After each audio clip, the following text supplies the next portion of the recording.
10, 9, ignition sequence start. 6.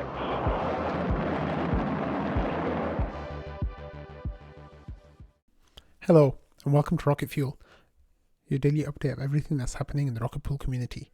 My name is Whack Whack Attack. Today is April 6th, and we've got a whole bunch of things, including this one thing that I shared with the community last night. So just after 11 p.m. Eastern time, I said I'm even more hyped for Atlas now than I have been, and people said why, and I said you'll see tomorrow. Well, during that time, I was like doing some stuff, and things were happening a lot quicker than I thought they were. So I said I'm just building a bit of hype, and then a little while later, I said I'm going to ask people in the Rocket Fuel thread for some help for about an hour and 50 minutes. And SNG said that's an oddly specific duration, and I said you'll see tomorrow. While I was doing that, people were just kind of like getting curious and stuff, and they were wondering what was going on. It was just a little bit of fun, and at the same time I was preparing some stuff on the back end, and so I was preparing some stuff on the back end, and then people I was just like, I can't wait. So let me try to do it today. And SNG at the same time was like, are you going to need us to watch a Launchpad episode and bookmark all the topic change timestamps? So I said, pointed up and with that celebration. So SNG obviously got it because he's well into everything Rocket Pool, which is amazing. And then other people were just kind of wondering what it was. And then Joe comes about and he says, is Whack about to drop bread? I'm just in time. And people were just like, what's still going on? SNG was like, I take his emoji reactions on confirmation. So I said I just need 5 minutes to get things ready. And then I drop, I say, are you all ready to stay awake for another 2 hours, or should I wait until the morning? And Joe was like, I was born ready, let's do this. So I said, this is just for you, Joe. And then I drop the new episode of Launchpad. So here I said, I'm ecstatic to share this latest episode of Launchpad with you all. On this episode, I talked to Langers, the general manager of Rocket Pool. He shares his crypto journey, stories about working on the team, his thoughts on the Rocket Pool community, and the upcoming Atlas upgrade to Rocket Pool. You can watch it here, and then there's a link to a link, and then it says please like, retweet, comment, etc. So if you're watching it, you can see there's a link to the tweet, and that has a link to the YouTube video and also to the podcast formats for this episode. So Joe was like, bro, and then Mav was like, Darren Olive, and Darren Olive tells it all and got front run by Mav. Joe did, and then right away Patches' TV starts telling him to watch it too. But Patches' TV knows that he's a fan of Rocket Fuel, which is amazing. And then in the episode, Langers was wearing a Rocket Pool polo. So Joe says that's why he had the shirt on. It makes total sense now. I was making fun of it in stand-up. And then SNG says his thoughts on Rocket Pool community. So people started watching it and started kind of commenting on it. It was really great. Recording the episode was so much fun. Langers has some really great stories about the early days of Rocket Pool and how we got involved in the team in 2018, and kind of around the ICO time, how we got in on the ICO, which was amazing. So he it was a really fun episode. We talked about 2022 quite a lot, and we talked about the PETH and ETH vote and the roadmap and the expectations that set for the community and how those were matched or not matched. We talked about the ODAO a little bit. We talked about PDAO stuff. We just talked about loads of really cool things. It was a really, really good chat. And of course, we finished the episode by talking about Atlas and all the really great things that Atlas is bringing. So people were kind of talking about it for a while. It was a really nice episode, and Patches was joking that some of the questions are a bit spicy, but I didn't think they were that spicy. But anyway, it was a really great episode. Give it a listen, give it a watch, whatever medium you're comfortable with. After you watch or listen to it, pop a message into the Rocket Fuel channel, and let me know what you thought of it. I really always love feedback for these episodes. So yeah, that was a really good one. Like, I'm really happy about that, and I've got a few more things coming in the lead up to Atlas as well. So I'm really excited. Even Darren was excited about some of the stuff that I was telling him. So I think it's going to be really cool. But and let's get to the main episode for today. Kev shared the screenshot of CoinGecko, and it shows Rocket Pool ETH, which is our ETH, of course, at number 97. So it's now a top 100 token, which is absolutely wonderful. Of course, getting the 13,000 ETH in there from the deposit pool increase, really, I think, pushed it over the line to get into the top 100. Rocket Pool ETH is one of those tokens that I expect will go up in the market cap quite a lot in the coming weeks and months, as the Rocket Pool protocol grows, as more people stake with Rocket Pool. Rocket Pool ETH, our ETH, will go up those rankings, which would be really, really great to see. The other thing I wanted to say was, of course, the market cap of our ETH is different from the market cap of, not the market cap, the TVL of the Rocket Pool protocol. So the Rocket Pool protocol counts, the TVL of that is the total value locked. So that includes the ETH from the node operators, the RETH that's been minted by the ETH depositors, and also the RPL that's locked in there. I think the TVL right now is about $1.4 billion or $1.3 billion. I'm not 100% sure on that figure, so don't quote me on that, but like, growth has been fantastic. The Rocket Pool token market cap is different as well. That is just the price of one token multiplied by the number of tokens in circulation, which is just over 19 million. So that is a separate figure. So there's a few different figures going around about like Rocket Pool and like market caps and TVLs. I just thought I'd take a second to clarify on what those were. Okay, next we had this tweet from dimsum.eth, and he said something strange is going on. Today, 2 validators proposed invalid blocks, one of which is running Rocket Pool. The issue was a too high nonce, suggesting the transaction order was wrong, and the transaction with the lower nonce came after. Are there any issues with the relayer? And then there was a tag for Hasu FL. So then there's another reply to this tweet saying the transaction did get included in a later block with the exact same nonce, and the proposers that missed the block, and then there's like a link to that. So people just like, this is really strange. And I don't know if there's been a solution for this specific issue, but there's other issues that are going on as well with people like having issues with blocks. And one of them here is Ostonst, who said, some of you may know that I work on the Estus relay with Kudita. I just wanted to put out there that there have been some sequence of changes to relay and relay consensus node Prism code in the last few days, which we and all the others have rolled out in order to combat a whole sequence of MEV related slot timing attacks, one of which resulted in an exploit we saw for circa $20 million.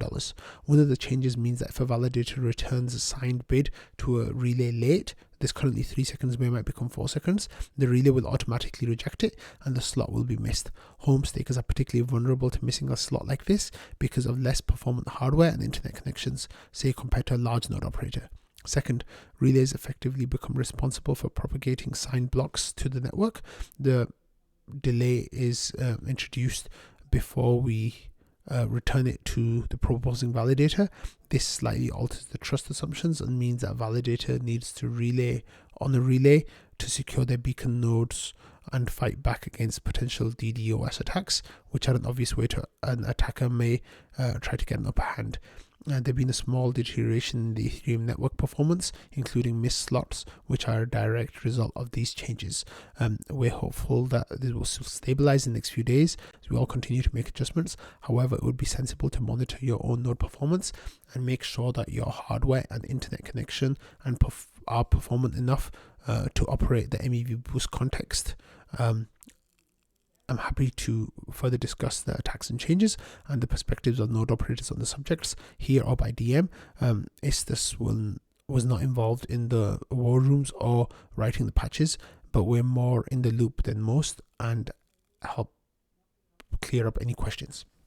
So basically what happened is there was a big MEV attack last week where an attacker drained did a transaction to get steal the funds from a relay, more than $20 million, and that has kind of like put relays on the defensive in a way that is impacting staking, and as is mentioned in this comment, it's mostly impacting home stakers, which is kind of disappointing.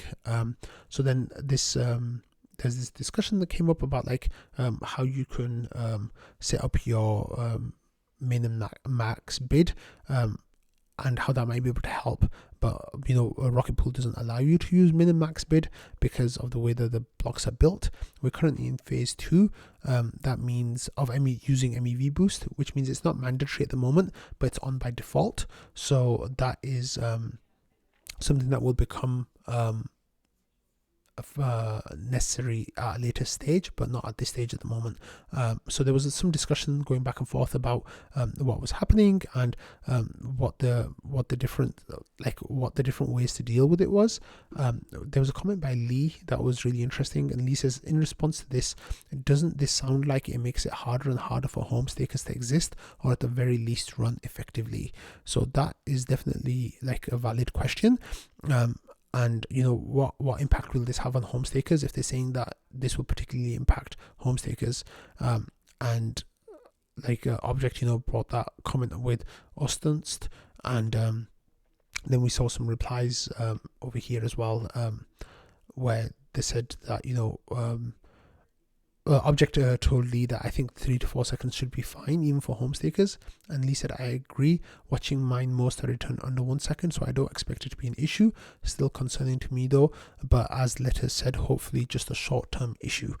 And then Ostan said, I hope some of the solution to the attack can be figured out longer term, but I'm also wary that flashbots may shrug their shoulders and say it's good enough and not try to improve it further. Part of my hope in trying to spread awareness here is that we can get a little more direct communication between flashbots and probably representatives from groups of similar smaller stakers, e.g. Rocket Pool and EthStaker.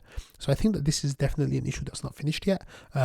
As Flashbots tries to optimize their services to prevent attacks again, they'll have to make sure that they're doing it in a way that still helps home stakers make sure that they can function strongly. So yeah, of course, Rocket Pool community is really passionate, so I'm sure that people from our community will be taking this up.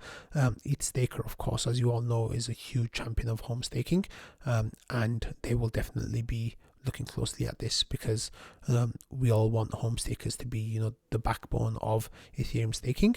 And whether that's solo staking or whether through that's running nodes for Rocket Pool, home staking is fundamentally like important to the long-term success of Ethereum. So I'm really hoping that these communities can kind of step up with that. So talking about EthStaker, we have this call that they're advertising that will take place today, and this is join the EthStaker team's discussion with Rocket Pool on April 6th on the EthStaker YouTube channel. Be part of the staking revolution and let's decentralize the Ethereum.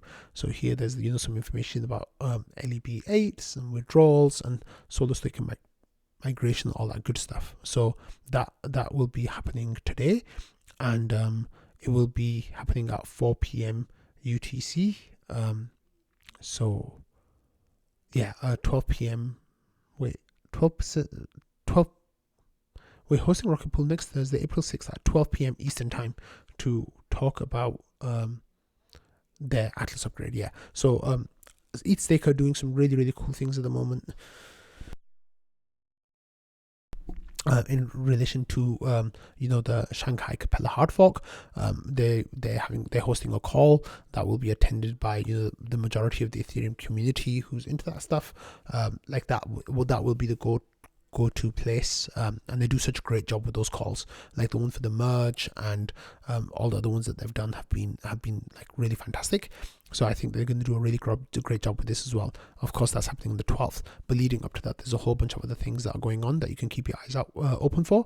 EthStaker at the moment is also putting out some really good information for people to get kind of for people to get ready for the merge. For the withdrawals and for the hard fork. So here, there's a tweet saying from a couple of days ago saying the Ethereum Shanghai Capella fork, enables withdrawals and goes live on April 12th at 10:27 p.m. UTC. So when is X service enabling withdrawals? So for solo stakers, they'll be able to withdraw right away. Coinbase will approximately be April 13th. Kraken will be approximately April 13th. Rocket Pool will be doing it at midnight 00 on April 18th, which of course will be April 17th for those of us in the US. Binance by April 19th, and for Lido we have no date yet. And then here it says Rocket Pool's rETH liquid staking token is redeemable at any time through Rocket Pool's deposit pool or selling it for ETH on the DEX, but node operators will be able to withdraw the Rocket Pool with the withdraw with the Rocket Pool Atlas upgrade. And it says Lido's STETH liquid staking token is redeemable at any time by selling it for ETH on the DEX, but node operators will be able to withdraw with the Lido version 2 upgrade. So that will be coming at some point in May, it seems, but we don't have a date for that yet. So they're also putting out other information here as well about like moving your ETH to a better product. And it says, if you're staking Coinbase, you're going to have the opportunity to move to a decentralized on-chain, more safe, more recommended way of staking. And then they've got information like if you've got 8 ETH in your total balance, you'll be able to run your own validator from home. And learn about this in our call on Thursday, which is happening today. And this is either way, if you're staking, we highly encourage you to use this opportunity to see if the way you're staking is the best way you can be staking, and shuffle it to a more recommended service or your own validator. If not, we're here to help you if you have questions. So EthStaker is doing some really, really great stuff. The team is fantastic. I love Fizz. Amazing guy. There's Butter in there, and Nick So's in there, and Vetica. Really, really cool people who are doing a great service. So definitely keep an eye out for the things that EthStaker are putting out over these next few days, and pop into their live call, which I think is going to be fantastic for the hard fork. Okay, next we had this tweet from Marceau, and he says, don't fade staking and the base layer. This is where a huge amount of ETH value fundamentals is going to come from. So this retweet, I'm not sure specifically what made Marceau put out this tweet, but I've seen a few things in the last few days of people kind of talking about how ETH rewards are less than government bonds and T-bills and stuff, and what's the point of staking with ETH when you can just put it in these other places and get better yield. So he shares this screenshot from this guide home restaking report from restakingreport.com, and in the screenshot it says, some view the yield presented to Ethereum node operators as the benchmark rate in a digital asset world. Yields can be enhanced by participating in other activities with various risk reward profiles. We believe that restaking provides an attractive risk adjusted return compared to other potential activities like MEV boost, low risk, low return, and other DeFi activities like lending, high risk, high return. So there's some ideas here about what kind of returns you might be able to look at. And first of all, it says here future period is based on 60% staked ETH ratio and approximately 33% restaking uptake from our base case scenario. So I think their base case scenario might be a tiny bit optimistic. I don't think we'll get 60% of ETH staked. I think it'll be a little bit less than that. However, I do think that the restaking rate will definitely be quite solid. I just don't know what services it'll be open to and what kind of people will be able to use those. But here there's exhibit of the APY summary, exhibit 3 staking APY summary. So it says today the baseline ETH staking is 4.8%. That's going to go down as more people stake. MEV boost is 1%. That might go down as well as MEV boost, as MEV becomes less usable, with Ethereum upgrades coming later. And then restaking currently is 0%, and for a total return of about 5.8%. So they're saying in the future, in 5 years time, the total return will be less for staking, less for MEV boost, from 5.8% down to 2.4%. But then the restaking rates will be potentially up to 9.2%. So take these numbers with a grain of salt, but I think what the idea is that people might be thinking that staking will not be worth it in the future. However, with other avenues that you can open yourself up for, it might be that it remains very profitable, like in the medium to long term horizons, which is really great. So thank you, Marcel, for sharing that information. Okay, next is something that I just wanted to give a little bit of a PSA about. So 0x Sheen sent this screenshot in trading saying, and this is what the screenshot says. It says, attention all rocket poolers, rocket pool will migrate to a version 3 token. You must migrate your RPL to continue earning rewards. Migrate your RPL tokens. Rocket pool stakers and validators must migrate to LEB 8 prior to the Atlas upgrade. Please remember to claim all of your RPL tokens rewards before April 15th at midnight UTC, 16 days from now, if you haven't already done so. Once our Atlas protocol upgrade goes live on mainnet, all unclaimed rewards will be lost. So it seems like scammers are getting quite smart with their targeting of their scams now. Like this one kind of taps into some piece of information that have happened in the past, and also things that are coming up that people in the community are talking about. So some of you might know that in the past the rocket pool token was a specific token contract, and then when mainnet staking started, that contract was migrated basically to a new contract. So technically right now there's an old rocket pool token and a new rocket pool token, or version 1 or version 2. So the people who are scamming this here kind of tap into that idea and are saying there's a version 3 token. There is no version 3 token right now. And they're also tapping into like some knowledge about like LEB8s and Atlas. So they're targeting people who are kind of familiar with the rocket pool like system developments, upgrades coming, all that kind of stuff, but maybe not, only might have a surface understanding. So some of these terms will be familiar to them, so they can be like, okay, it adds kind of legitimacy to the scam, right? And then finally it says like claim all your RPL rewards before April 15th at midnight, or you lose all your unclaimed rewards. So this has two effects. One, it adds a kind of urgency to interacting with their scam, and two, it kind of goes back into how staking rewards were set up on Rocket Pool before the Redstone upgrade, where you had to claim your rewards every 28 days. If you didn't claim it within 28 days, then you would lose rewards for that month. So those are the kind of things that these scammers are now kind of tapping into, like with this knowledge that some of the stakers might have. So please be careful about any messages like this you see around Atlas, and remember that when they use this kind of like urgency, like to do an action, it's oftentimes the case that it is something to be suspicious of. So please verify that information, and always ask questions if you're not sure. And also, if you come into trading and ask a question, look at what people in trading are saying. If you start getting DMs from people about something that you've said in trading, be very cautious about that as well. So these are just some like tips for people to be aware of. Yeah, like anyone can get caught up in this stuff, so please try to be careful, especially as things are changing quite quickly. I know that I just was talking about the urgency, so remember you need to upgrade your node to version 1.9.1 or 1.9.0 to be ready for the hard fork next week. So yeah, now I'm giving you some urgency here too, so yeah, sorry. Let's move on from that. So Joe had a whole lot of like vibrating eyes emojis, and then there was a message saying job delivered to Paquin front desk at April 5th. So what was going on over here? People were kind of like wondering what it is, and Joe says, I believe it's wave 2, be right back. So let's have a look. Joe came back a little bit later, and that's what it was. So he got his Rock 5B boards. Like I don't know exactly how many of them there are, but I think maybe 50 as there were in wave 1. So he's going to be ready to start making his wave 2 orders for the Proteus, which is really great.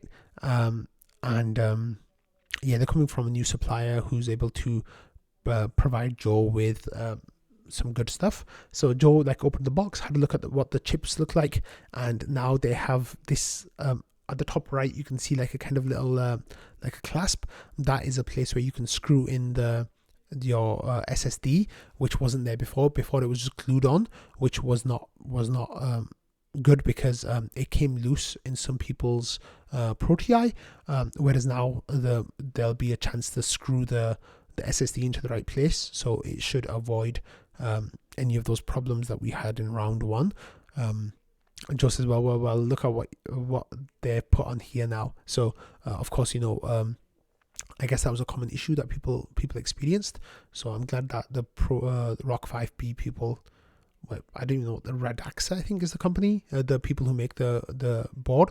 I'm glad that they're fixing that up and making it into a better product. So I guess Joe will be ready to ship those within the next few weeks. Maybe if you're waiting for a Proteus, expect a message from Joe soon. And finally, I'm going to end with something kind of funny. NodeSet were doing a name competition to find a name for their service that they're doing, like the Rocket Pool Layer 2. So people who put their name, but gave a suggestion for a name, could put their address or ENS to get a POAP. So there was an announcement from Wonder yesterday saying, heads up on the POAP. I originally asked them for 100 links. They gave me 15, all of which have expired now. So I asked for a special URL, which I could give out to whitelist addresses, but that request is still under review 10 days later. If we hear anything, I'll let you know, but it's very possible that Whack Attack may be the only one to actually acquire the POAP in the end. So there was like a rug emoji from Rocknet, which I really love that emoji. And I said, this is the rarest POAP that I have. It's a 1 of 1. And it says Project Hyperdrive naming contest 1 of 1. So I got a few laugh cry emojis from Dondo, Wonder, and Rare Bunny. And then Phil says, I forgot to add my handle. But then Wonder said, I requested more links, and they just gave me a negative review, whatever that means. And it says it doesn't look like it does look like Whack Attack has the only one that will ever exist. Sorry, folks. Please direct your eye at POAP. And then I said POAP can be quite picky at times. I'm sorry, but yeah, POAP have sent back a request from me as well, and that's just the way they have their curation policies.